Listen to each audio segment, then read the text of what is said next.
Hello, hello, hello. Good morning, good afternoon, good evening.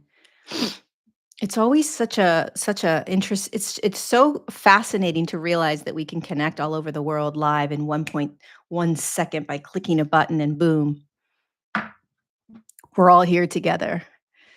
Such a gift. Hello, everyone. Welcome to Untangled. We're on episode 122. Really happy to be here with you guys this morning. I think I have a lot to share. I did take some notes.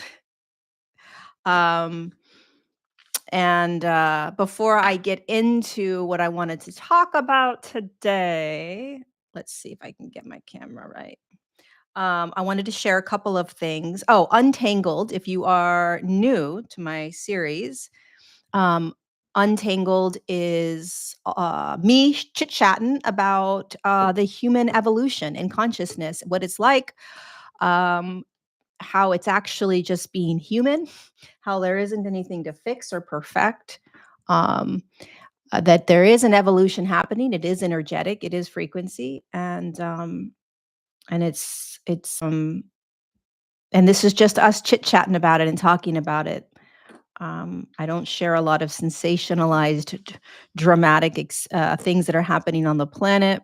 I just talk about what is going on in our everyday lives, bringing it back to simplicity, to humaning, to understanding the shifts, but in a very simple, grounded, humble way. Just the direction I keep going more and more in. So anyway, thank you for being here. And let's begin. Let's start. Let's share the next hour together. It's great to have you here, Peter. Thank you for being here. Um, Hi, Amy. Good to have you here. Hi, Canada. Um, it's not an esoteric mix up. Hi, Shanna. It's good to see you. Okay, so I wanted to start. I was just on Instagram Live and I was doing a little rant on the fact that, the human experience, the human condition always tries to fix, always tries to get out of, always tries to remedy the uncomfortable in order to find a place of peace or calm. It's like we think that we're responsible for finding peace or for finding calm. We think we're responsible for getting out of what we don't like to be in. And I was talking about how that is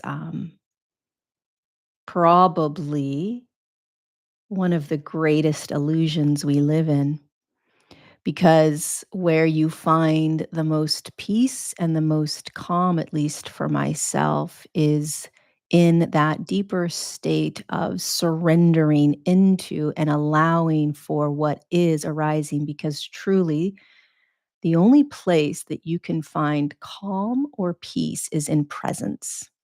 So think about that for a moment. You can't find peace. So here's what we do, right? I do it as well. I think about something I'm going to do and I get excited. I think about something that's going to happen or may happen and I find calm. That's why we are so addicted to what's coming. Oh my God, I can't wait for that to happen. It's going to be so great. It makes us feel okay in what we're in right now. Right? So we like to go into a future. We like to fantasize or think about. It brings us into the illusion that we are more calm or more at peace or more happy, more excited. And the problem with this whole kind of illusion around bringing ourselves into peace or bringing ourselves into calm is that it only happens right here. And the more that we try to get out of what's right here, the more we're running from that natural state of peace and calm. And one of the reasons that I have been literally, like, committed to my relationship with Yeshua more and more is not because of a religious context or, these dogmatic practices that may be out there in the world and in the collective, but because the more that I sit with him as a friend, as a brother, as a confidant, the more he shows me peace right here. The more he brings compassion and opens my heart in the now moment. So let's say that I'm sitting in my car and I'm stressed out over something. I'm anxious over something, which happens all the time, right? I'm irritable, frustrated, whatever it is, I'm confused. All the different things that you and I are going to experience for years to come. This idea that we are supposed to be in this love and light all the time is such a disservice to humanity. Because again, even that program is going to pull you out of what is right here, right now. Even trying to bring yourself to some sort of place you think you're supposed to be because people talk about it is still moving out of the right here, right now. Um, so what I've been noticing more and more in my own life, which has brought me more peace and calm than I've ever felt, is not well, I've always been somebody that practices allowing for what is. I've been doing it for quite some time, and I'm okay in all the uncomfortable. I'm okay with whatever I go through for the most part. I might be a glutton for punishment, to be honest. Um, I there might be a part of me that enjoys the uncomfortable or the struggle, only because I know that those are the moments where you're really practicing. It's very easy to navigate life and to be all good and positive when things are going good in your life, but it's when you really come up against the struggles that you get tested. And I love the tests. I am a what is it, like a masochist or something, where you just, like, you love the pain? I don't always want it, knock on wood. I'm gonna start traveling next month, and I don't always want it, but, there is something about feeling really alive when I get tested. But all of that to come back to what I have been experiencing in my life more and more lately is coming back to this being in presence, right? Suffering, we know, is not wanting to be in what we're in. And if you've been following me for a while, you know that I say the same things over and over again. I teach the same things over and over again, not to be repetitive and because I don't have anything else to talk to, but it's because we need to hear it 1,000 times over. It needs to be ingrained into our into our beingness so that we can start to embody it. But what I've been doing is I will call Yeshua into my space, into my car, into my house, into my room, into my when I'm walking in the grocery store, and when I call him in, I always ask him to open my heart. I always ask him to open me. I always ask him for show me more compassion. And what I love about it is one, it's free and it's not from another human. It's from this incredible energy, so it doesn't have any ego involved in it. Um, and it immediately opens me. And then it makes it easier for me to be in what I'm in. So if there's an anxiousness or a stress or a worry or a fear or confusion, if I invite him in, the moment I invite him in, um, quite immediately, I feel like a relaxation that happens. A lot of people will say, "Well, you can just do that on your own." Um, I've tried, especially right now on the planet. This just seems to work really well for me, and I'm all in. I'm all in with Yeshua. Um, it has worked miracles, and so I'm gonna go all in. And if somebody wants to go all in with something else that works for them, that's great. And but the point of this story right now is that I don't try to get out of anything, right? Like it's the biggest trap, the biggest illusion. Oh, we need more money. We're going to manifest more money. I'm going to manifest a better job. And I talk about this probably in every single episode, but because I think it is the biggest reason why so many of us are continuing to find ourselves in suffering and nothing's working, because we're trying to constantly get out of what we're in. And the biggest flex for humanity is to be able to be in whatever they are in without trying to get out of it, without trying to manifest and create something outside of them, but to be able to really surrender into what is, knowing that you are taken care of, that you are held, that you are safe, that it's all perfect. There's a perfection in all of it, and allowing ourselves to have the human experiences that come along with the frustration or the irritability. The last couple of weeks, I don't know, maybe last couple of weeks, I have been like, I think I shared this with you guys last. Oh, by the way, I have gel nail polish. If you don't know gel not nail polish, it's like it's not real nail polish. It's like this weird gel that they put on, and then what it does, this is for the men out there that have no idea what I'm talking about. It lasts a really long time. Okay, so it doesn't chip the nail polish. Um, so anywho, it's been a while, and I started chipping. I'm going today to get my nails done, but I started chipping off the gel. So now I have one hand, no nail polish, and then one hand with three.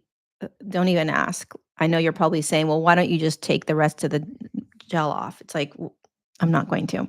So anyway, as I'm talking, it's like, that's just what you're going to see. Um, Okay, so what was I talking about? Oh my god. Okay, so I think I was sharing this last week. Um how I've been feeling really how I've been like I feel like I was on drugs, right? Like so much love and compassion, which I have more love and compassion and kindness for humanity than I ever have. But I'm not necessarily in uh like I'm very I feel like it's so important to point out how human we are. Like,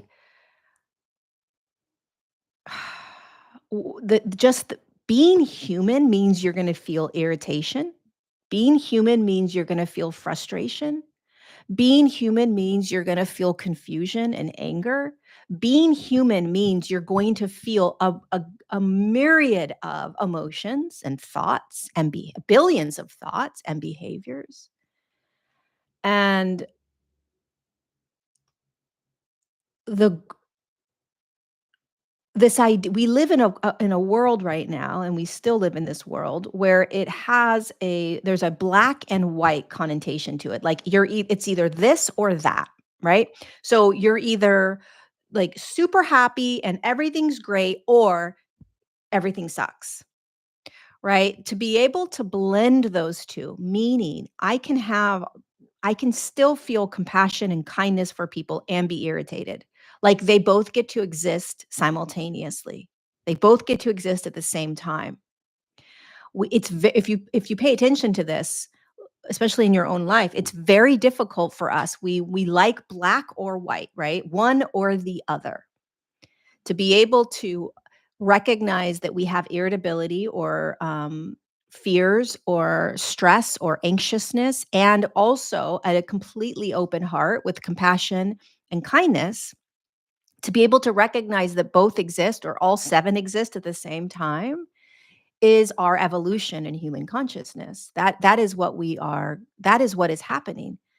That it's becoming versatile, multidimensional. So then you start realizing, okay, I can hold more compassion and kindness. It's there. I'm experiencing it. I'm feeling it. I'm not forcing it. I'm not trying to. It just is. And I get to be irritable. Wow, that's interesting. I get to be frustrated. I get to be angry. I get to be caught in my thoughts. whatever it may be. You get to be in it because being in the human is a gift. Being in this human experience is a gift. Every emotion is a gift. Every thought is a gift. Every behavior is a gift. Everything is a gift. The gratitude of being in the human experience is what we need to start to focus on more and more. It's like, where can, we always are trying to fix, we're trying to get out of, we're trying to figure out. We don't want to be in the simplicity of what is, which is where everything is.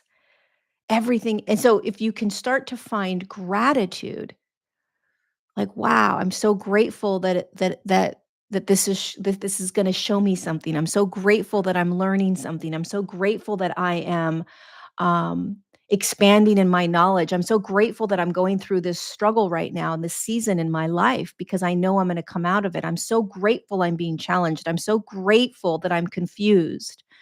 Why? Because there's going to be a moment where you won't. And it's in these moments that you really don't like or want to get out of that are gifting you the greatest gifts. It's all about the lens we use. It's all about the lens. And gratitude is not some fifth dimensional love and light new earth place. It's just simply being human. It's just being human. Gratitude just is our natural state. If we start to tap into it more and more, it opens us. It drops us into an allowing. Also, you will find if you are truly beginning to step into more gratitude for whatever is arising, you will have temper tantrums. You will have natural emotional reactions to things, right? You will, it, man, I have a lot of pet peeves in this human evolution. I really do. I have a lot of pet peeves. I was watching this incredible person. Somebody sent me this man on Instagram last night.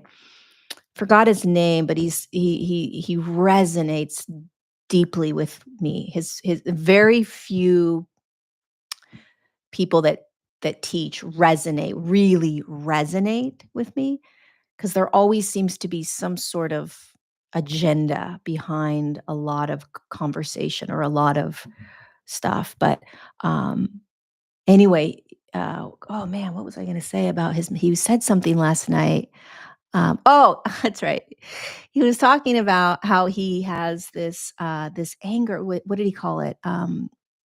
Oh, I forgot the name of what he called it, but it was this anger for things that he's seen in the world, specifically around teachers, and I think it was Joe Dispenza and what Joe Dispenza was doing, right? But he's like, Jesus threw tables and got angry, and it's true, you know.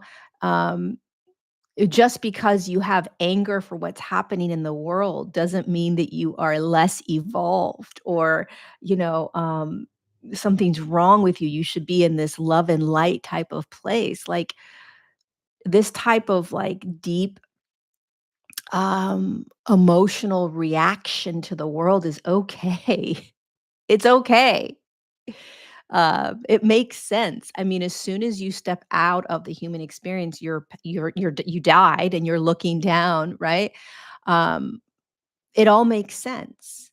So there's again, we come back to this balancing act of compassion and kindness, right? But also that the reaction or response, I should say, instead of reaction, the response of anger sometimes is okay. It's just a matter of how it is placed, how it is, how it is expressed, and understanding the pain that most people are in, and but that many people are stuck in a vicious cycle of greed and manipulation, um, and um, and power and control.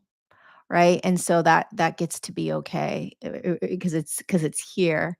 Um, but that kind of, oh, I wish I could remember the word he used. Righteous. Thank you. Thank you, Karen. Righteous anger. Yes. Thank you, thank you, thank you, thank you.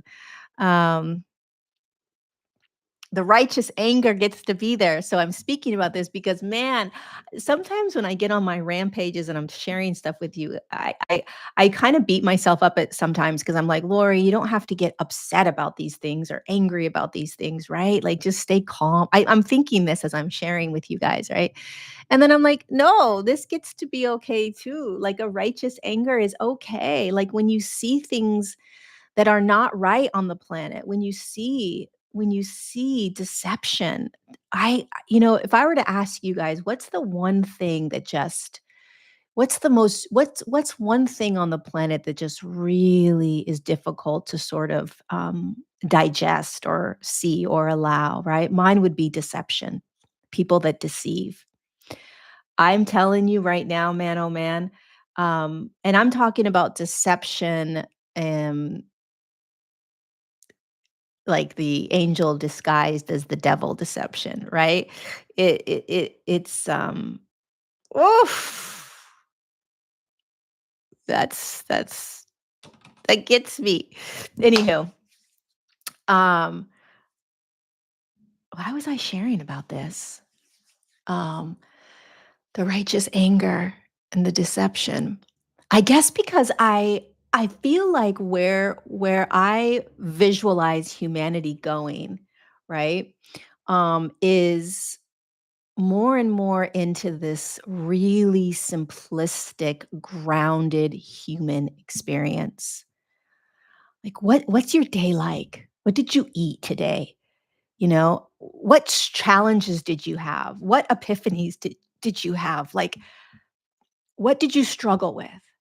What did you find beautiful? All of it. Like, I think that the human experience and the evolution in human experience is about that.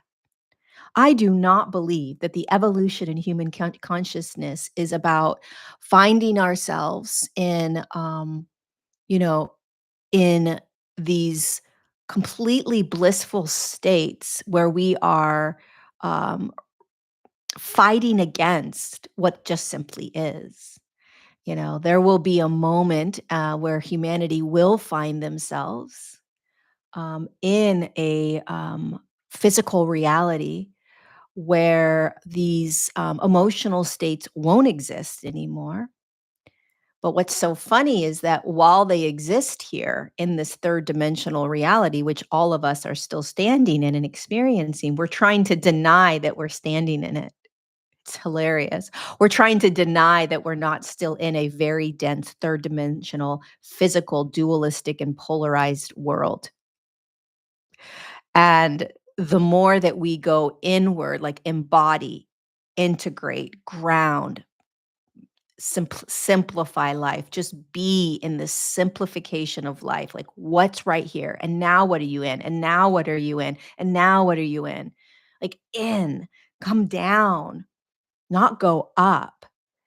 The more you go up, the more you're going to be in suffering when you eventually have to come back down. Right? This is a very grounded human evolution. It's very physical. And the fastest way to sort of allow and experience this is to simply let go of that searching for ways of being and just be in what is. Be in this. Be curious about what you're experiencing right now. Be curious about how you want to get out of it. Be curious about all the ways in which you search to get out of it. Um, be curious about how you'll pay all this money to people, but you might not bring in God that's free, or you might not ask for Yeshua to come in, which is free and which can actually do more for you than paying somebody $7,000, right?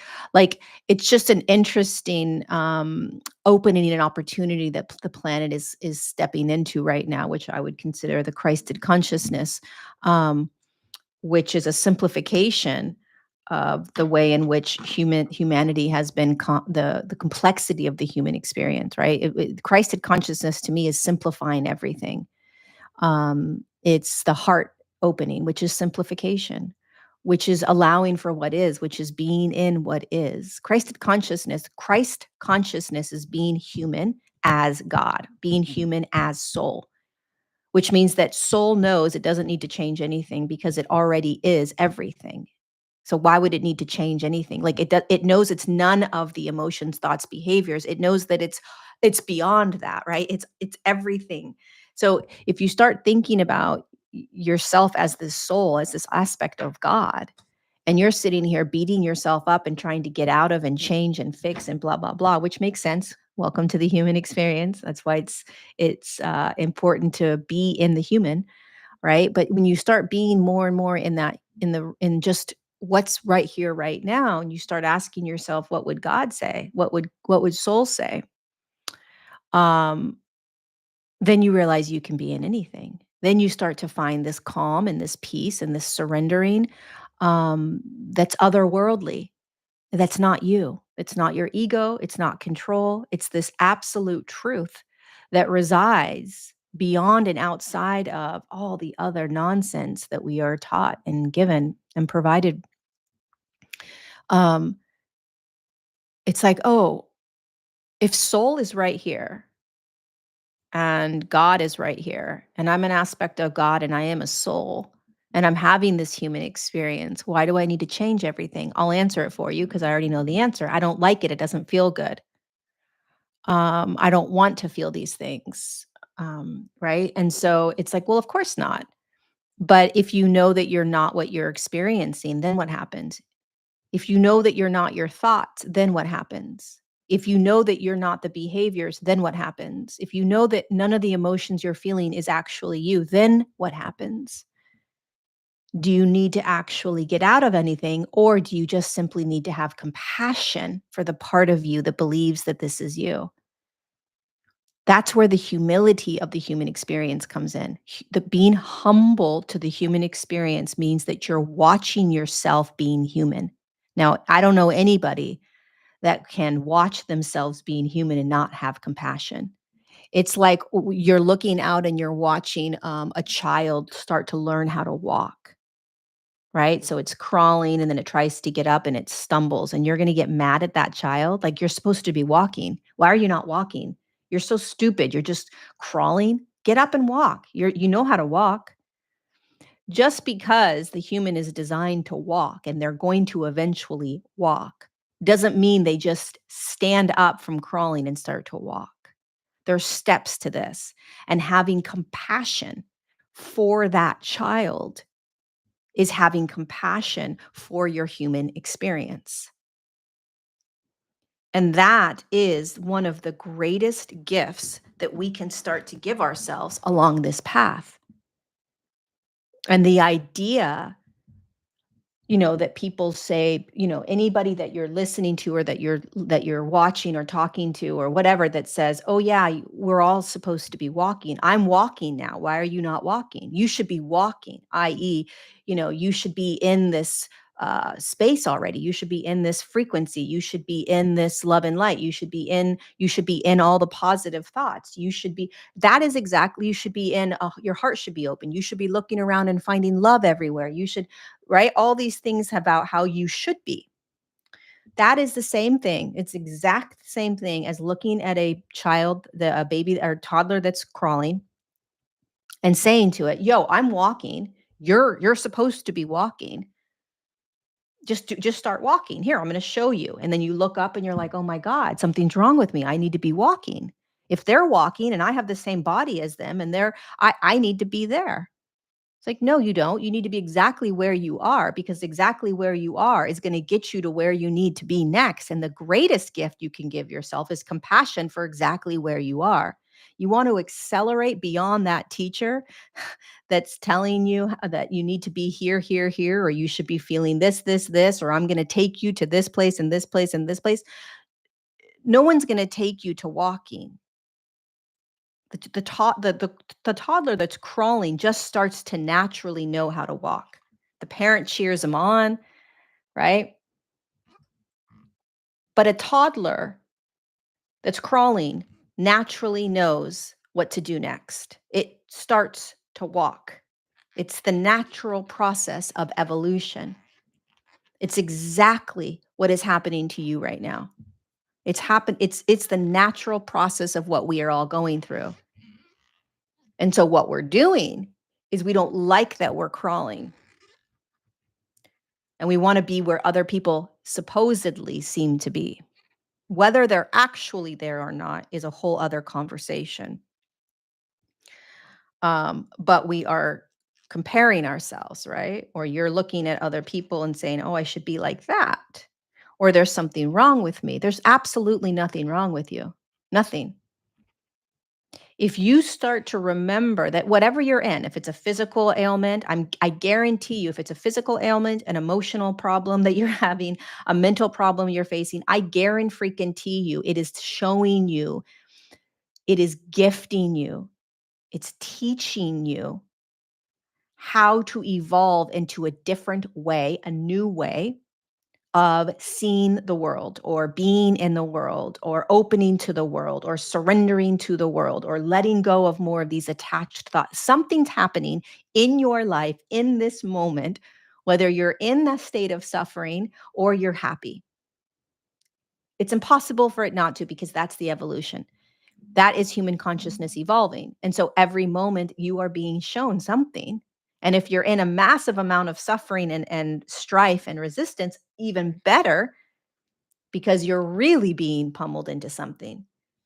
And so if you can hold this analogy of like, dude, you're learning how to crawl, you're crawling and to learn how to walk. It doesn't happen overnight. And shame on anyone that one of the things that is really, you want to pay attention to is um if you're, the whole like, oh, I need to be out of this, or I shouldn't be here, or how do I get myself out of the state of crawling? It's like, what if you knew that where you are is exactly where you need to be in order to get to the next place, and to be in that denial state, right? Like I shouldn't be, or I'm going to pretend I'm somewhere else. I'm going to pretend that I have all this love in my heart. I'm going to pretend that I have this I'm going to pretend. It's like, but you're not. Like, the only way to start walking is to actually surrender to the fact that you're still crawling. So what I mean by that is, like, it's okay to have frustration, irritability. It's okay to be resistant to life. It's okay to be wanting out of things. It's all okay. It's called humaning. It's called awareness. Like, the more that you are aware that you're crawling only to be able to eventually stand, will you not be in more calm and peace? Will you not be more chilled out? Like, wow, I can't stand this. Yep. Wow, I really want out of this. Yep. Wow, I'm really resisting this. Yep. Wow, I'm really confused and can't stand this. Yep. Wow, I'm really anxious. Yep. And the reason that I have been starting to share about Jesus more and more, Yeshua more and more, is because it is the one thing that has created the most peace and calm and compassion while I am in charge of and actively moving through my evolution in human consciousness. So by calling Yeshua in, or Jesus in, it doesn't take away from what I'm going through.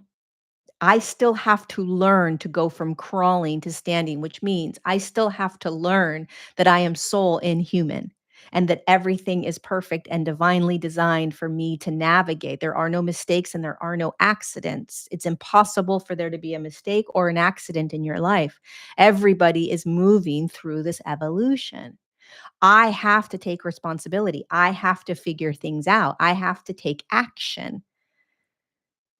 But if I bring this man into my life over and over again, which I've been doing every single day, it helps me to see myself, to see others, and to see this entire experience through the eyes of compassion, understanding, love, peace. Because the one that is that is going from crawling to standing, the Lori, the ego, the persona, has a really hard time most of the time to be able to get out of her own way.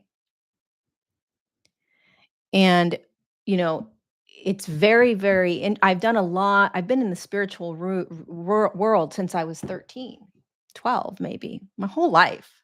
Very aware of how it works. I'm very aware of what we do. I'm very aware of the spiritual ego. I'm very aware of namasteing yourself out of it. I'm very aware of all of that. Um, and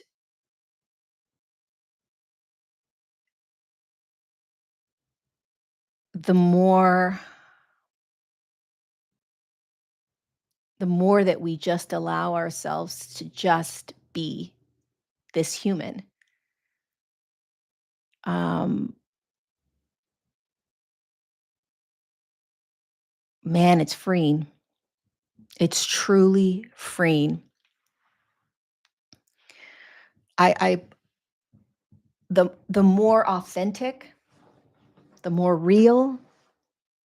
I mean, think about it. Going back to the analogy, okay, of the toddler crawling. Like, if you watch a toddler crawling and they're just crawling and they're like, "Oh my god, this is, like, insane. How that takes me forever. I wonder when I'm gonna be walking, but okay, I know that I'll be walking someday, right? Or maybe I won't be walking, but this is what I'm in, and oh my god, they're authentic and they're stumbling around and they're vulnerably and honestly expressing what they're experiencing, right? Or you have the toddler that's in pretend land. I'm all good. Life is good. I'm, you know, I'm crawling, but I know that it's not who I am. And I know, it's like this the facade that they're putting on. It's like, well, I'm watching you crawl and I know that it's not easy. I know that you would prefer to be standing and walking. Like you're lying. You're not being honest. No, I absolutely love crawling and I could crawl for the rest of my life. And it's like, but that's not you're pretending. Like, just be real. Just be honest about the experience. Just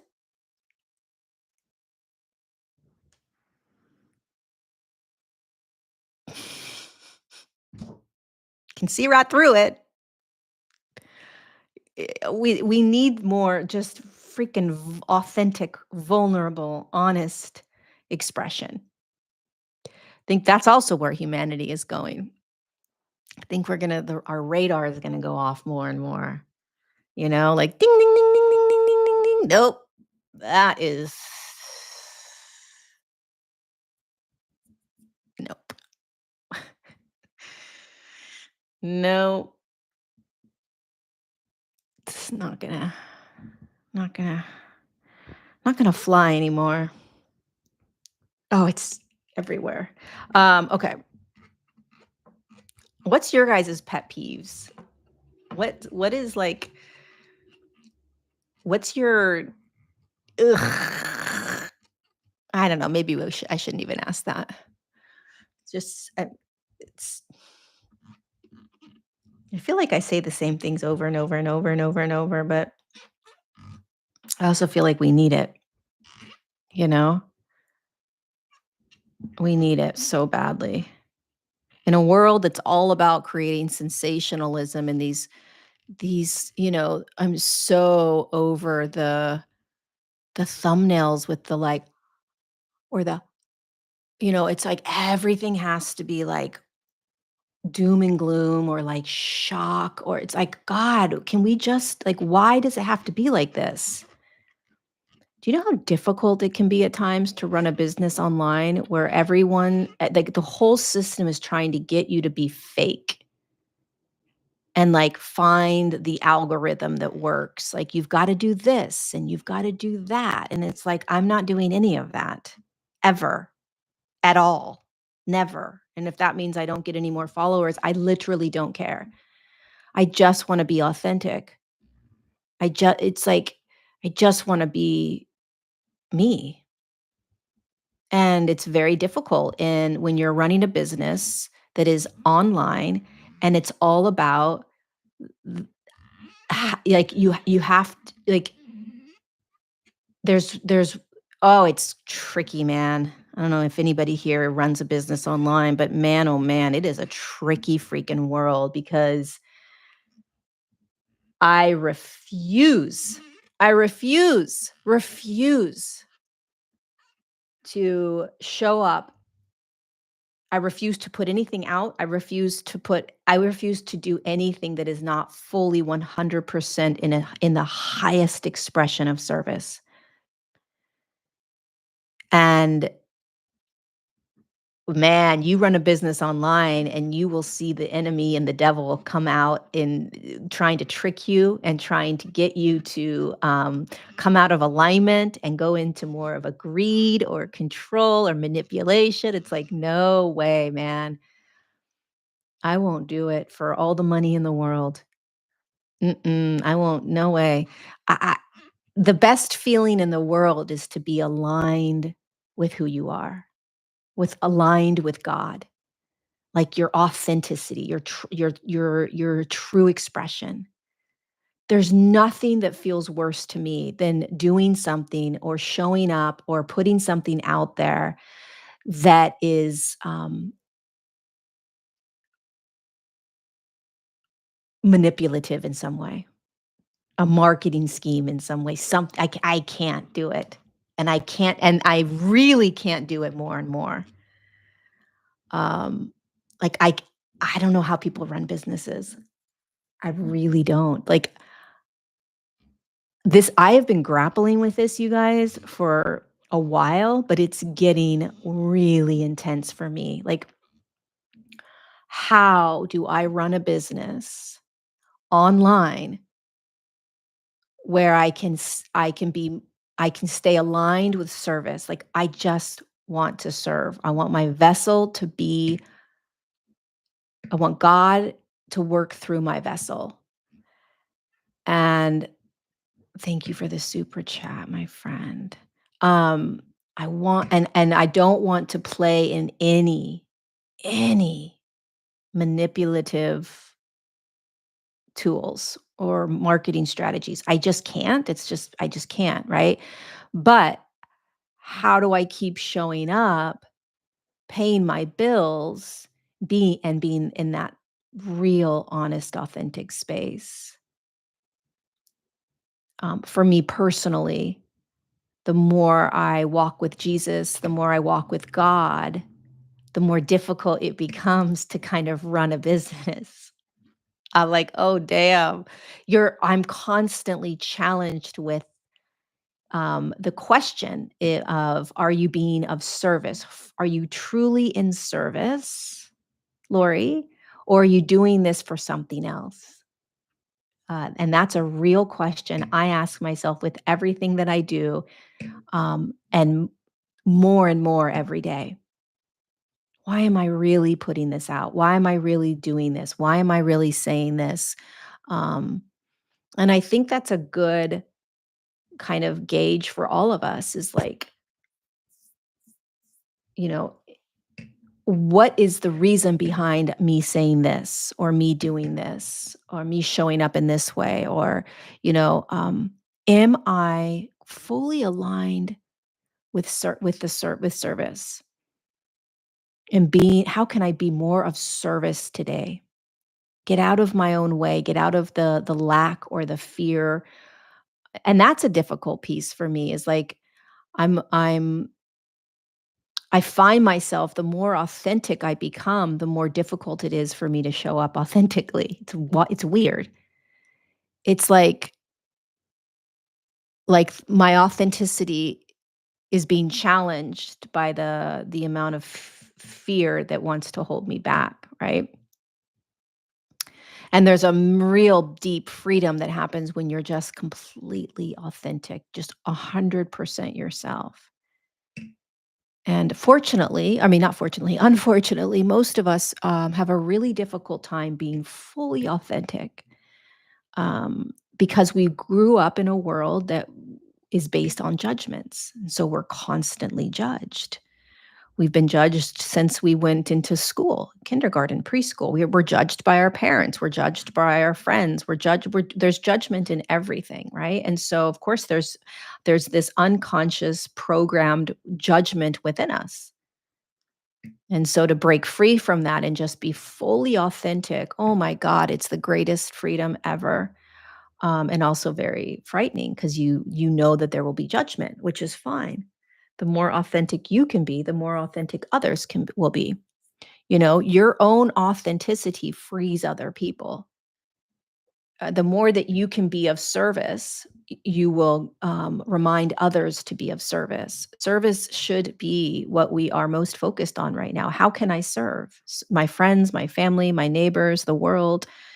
How can I be of service today? And many times, being of service is just listening to somebody, or it can be just saying a nice thing to somebody, giving somebody 1 extra minute to just keep talking about their horrible life. That's being of service. Not trying to fix somebody, but just listening is the greatest service you could give someone.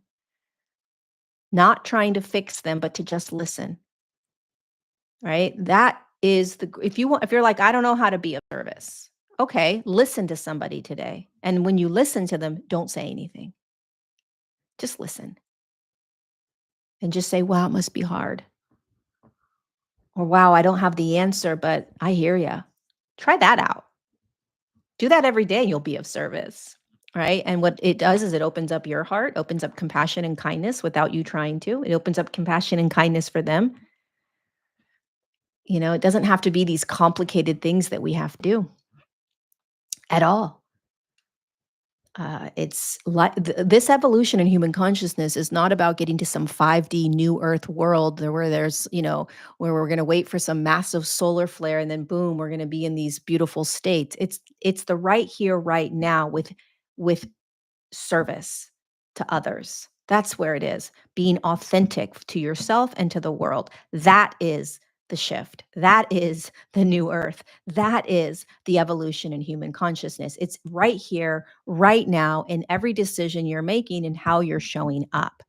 Not waiting for some massive solar flare that's going to happen and preparing yourself up until that point. That's all just rhetoric. It's all just another story that pulls you out of the right here, right now, which is where God is. God is right here. God is in your suffering and in your struggle. God is in the joy and in the pain. God is in the love and in the fear. God is in every conversation. God is in every interaction. God is in every please help me. I need you to listen to me. God is in everyone that gets upset with you. God is in everyone that helps you. God is in this right here, right now moment. And that is where we will burst open into the new earth, not in some future timeline or in some future now or when some massive event happens. It's the right here, right now. It is the greatest gift, the greatest opportunity, the highest frequency you could possibly feel in the midst of your pain or in your anger or in your confusion or in your frustration. Guess what? God is right there. It's not about getting out of anything. It's about finding God right here, right now, in all of it. And that is how we change this entire planet. So that means that when somebody's telling you something that you don't believe in, you don't fight back necessarily and argue with them.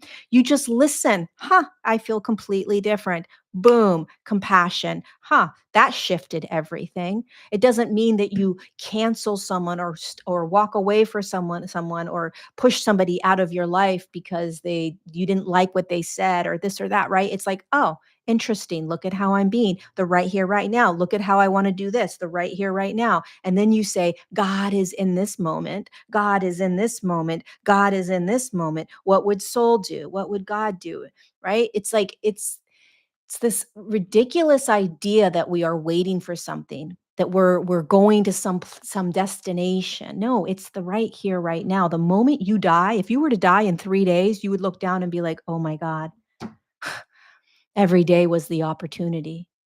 Every day was the awareness and the of holy cow, this is the greatest gift, you know? The highest frequency is found in the right here, right now, even in your darkest moments. The highest frequency is being in that darkest moment, calling in God, whatever you want to call God.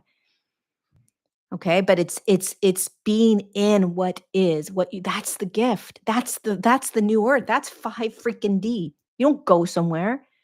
You don't force yourself into something. You don't try to like be anything. You just show up with what is and say, "How can I be of service?" And even if you're in a bad mood, good for you. Go be of service in that bad mood. Yes, you're in a bad mood. Of course you are. Great. Don't change your bad mood. Just go be of service to somebody today. Don't beat the toddler up for crawling. Don't beat yourself up for the fact that you're still crawling. You see anybody that's going through something and and you're like, "Okay, I would be feeling the exact same way you are." Wow, okay. Like, now go be of service in some way to somebody,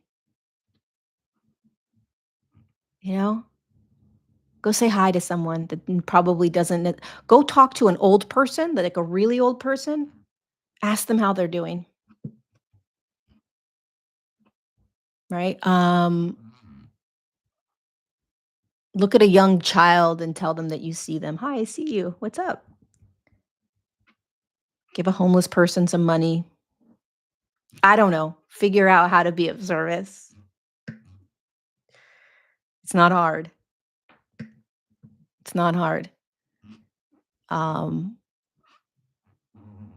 and the more we can do that, the more if you feel called to, the more you bring Yeshua into your life, the more your life will change. Every day, all day. And your life doesn't change because this man takes things from you. Your life changes because he opens you to how incredible life is, no matter what you're in. No matter what you're in. It's the most incredible awareness to realize the human experience is so humbling, and we're all going through it. We're all in the human experience. And, I think about how Yeshua taught and how he walked the planet and what he did with people, what he offered people. He never said he really didn't have a lot of. It wasn't all about, oh, you need to change your thoughts and positive think yourself out of this. It wasn't, go back and look at all your trauma and your lineage and heal it. We've gotten to such a state of information and complexity that it's become very, very complicated. And Yeshua's teachings are just so simple, and we just fight against simplicity. And the simplicity of his message is that you're a child of God, which means you're an aspect of God. And if you just simply bring awareness to inviting that in and not having to do anything to invite God in. And the reason I say invite it in is because although there is an aspect of you that is God, let's get real humble and honest about this. You still are fighting against many things that you experience. Therefore, you're not completely integrated and embodied as God. And so, the more that you can bring God in, the more you start to have a different perspective of what you're in.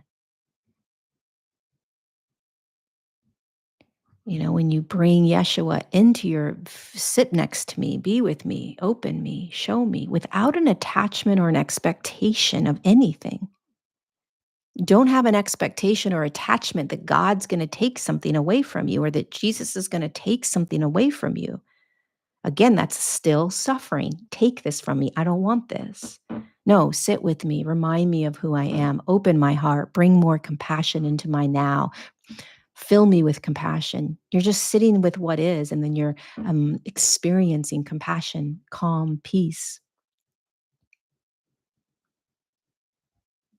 The more that we move into this complex um, information era where advanced technology is going to take over, we have to simplify.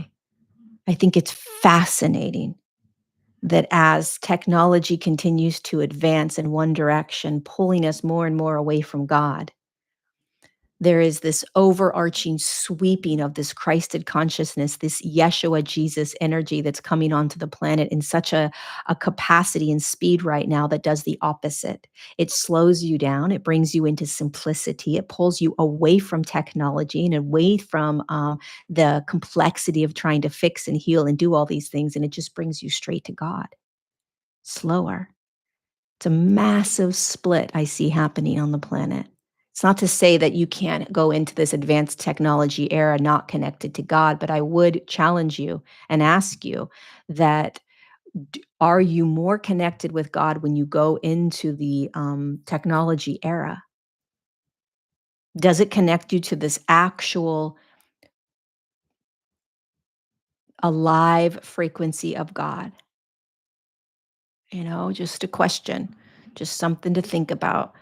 Um, When do you feel closest to God? When you're on your phone, when you're talking to Chat GPT, when you're doing all the technology stuff, or when you're just sitting listening to birds, being in nature, slowing down, getting quiet? What works better for you?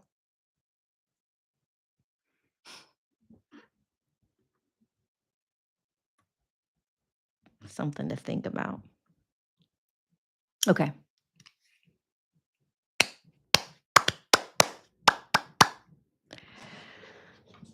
So simple, it's hard. Simplification is really the only thing I can't figure out how to do anything else other than get more and more simplified.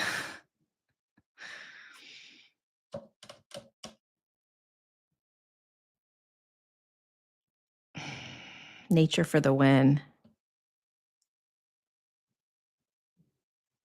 I've also felt close to God being inspired by videos. That's true.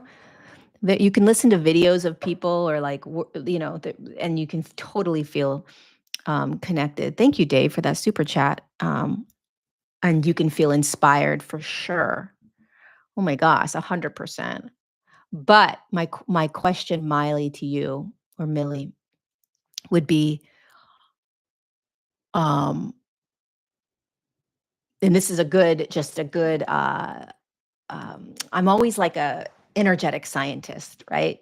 So when I'm watching things on my phone or on my computer, and it taps me into like a more calm place or a more ease place, I just pay attention to like, okay, what's the percentage that I feel? I legitimately do this. I'm always gauging everything. So I'm like, all right, how on a percentage scale, how much do I feel aligned with God right now and with ease and peace, right?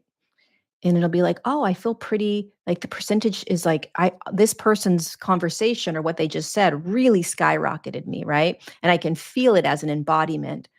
Or I'll be like, oh yeah, it was like 30%. Like, yeah, it kind of aligned me, but it wasn't that pure state where I just hear a bird and I'm immediately boom, or I call Jesus in and I'm immediately connected, right? So I'm always gauging between thank you guys for these super chats. I'm always gauging the embodied state.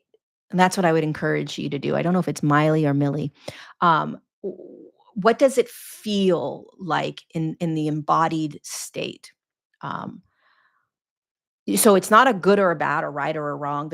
We're not judging what a should, right? It's just a curiosity of like, okay, when I'm doing this or listening to this person or have this playing, how does my body feel? How does that embodiment feel? Thank you, Christina.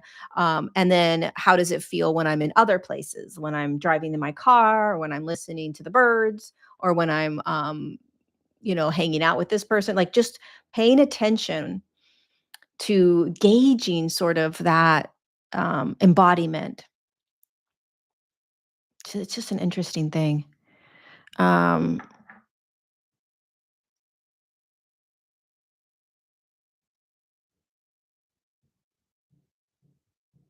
Yeah, nothing but peace. All right, you guys, we have 1 minute left. Thank you all for being here. Thank you for the super chats. I really, really appreciate it. Yeah.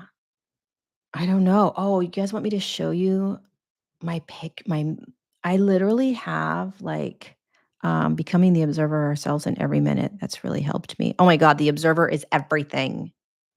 Everything. A quick little tool to observe, like, how do I observe? How do I observe? How do I observe? How do becoming the observer is everything, next to calling in Yeshua.